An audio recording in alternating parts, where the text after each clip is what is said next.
आं बिराद गोजोननाय मोनदों दिनैनि बे मास रेलि गसाइगाव डिस्ट्रिक्ट BPFनि मास रेलियाव फैनानै गसाइगाव डिस्ट्रिक्ट BPFआव वेलकाम खालामदों आरो गोबांथार स्टेट बेंकआव मावग्रा आरो गोबां UPPLनि कंग्रेसनि बिथांमोनाबो जइन जादों दिनै नैबे गसाइगावनि जोंनि BPFनि मास रेलियाव आं बेखौनो फोरमायहरो दिनै प्रमद बर' सारनि अबस्थाया दा अमा बेगें गोदोनायाव थाबथानाय बायदि जाबाय आरोखि ना जादेरनो हायो ना बुंनो हायो ना रायलायनो हायो माने UPPLआ खुनु मोनसे एजेन्डा गैला रायजो राजानाव मा होननानै भट बिबावनो जेबो बिसिना एजेन्डा मथ' गैला प्रमद बर' सारहा 25 बोसोर BTCनि चिफ जानायनि सिमां दंमोन आरोखि आं बेखौ UPPLनि नेताफोरनाव आबसुनि नेताफोरनाव सिरि सिरि सोंखोमानानै माने नायबिजिरनानै मिथिदों बिथाङा प्रमद बर' सारा 35 बोसोर बैसोआवनो सेन्ट्रेल एबसुनि प्रेसिडेन्ट जादों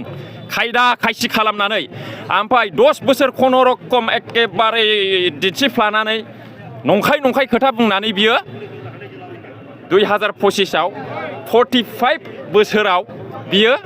माने BTCनि चिफ जादों आरोखि BTR एकर्ड खालामफ्लानानै बुरखायनानै आबसुखौ थगायनानै आबसुनि नेताफोरखौ बुरखायनानै बियो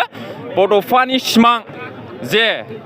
सेपारेट स्टेट बेखौ बियो दंस' खालामबाय फाइनाल एन्ड कमप्रिहेन्सिभ खालामबाय दा आबसुआ ना बड'लेण्ड बिफिनजायो ना आन्दालन खालामफिनजायो माने आबसुखौ बियो दग' मग'आव दोनबाय आरोखि दा बिथांनि सिमाङा जोब्बाय माने बियो एखेबारे गसंनो हाला थैनाय बायदि जाबाय आरोखि नोंथांनावहाय माखासे इउटुबारफोरा दाखालिनि स्टेटमेन्टआवहाय गोबां माखासे खोथाखौ बुंनायखौ नुनो मोनदों सासे हारिनि एक्टर जानानैहाय उदाङै माने पार्टियावहाय लोब्बा लाखिनानै आच्छा आंहा मोनसे पलिटिक्सनि सिमांसो दंखायो आङो माने कालसाराव बिदि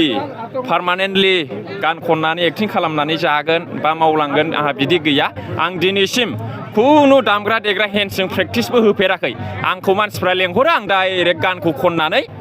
डायलग होनानै फैयो आरोखि आंहा खुनु बिदि कालसारनि सारेगामा प्रेक्टिस गैया एक्टिंनि ट्रेनिं गैया आंना डाइरेक्ट गोदोनिफ्रायनो माने गोदोथ' होनजाला 2015, 14, 13निफ्रायनो आंहा डाइरेक्ट पलिटिक्सआव जइन जानानै माने पार्टिखौ सापर्ट खालामनाय माने केम्पेइनाव ओंखारनाय माने पार्टिनि थाखाय जा हायो खामानि मावनाय गान खननायजों डायलग होनायजों पार्टिनि थाखाय माने बाथ्रा बुंनायजों आंहा बे आंनि सिमांखा दा आंखौहाय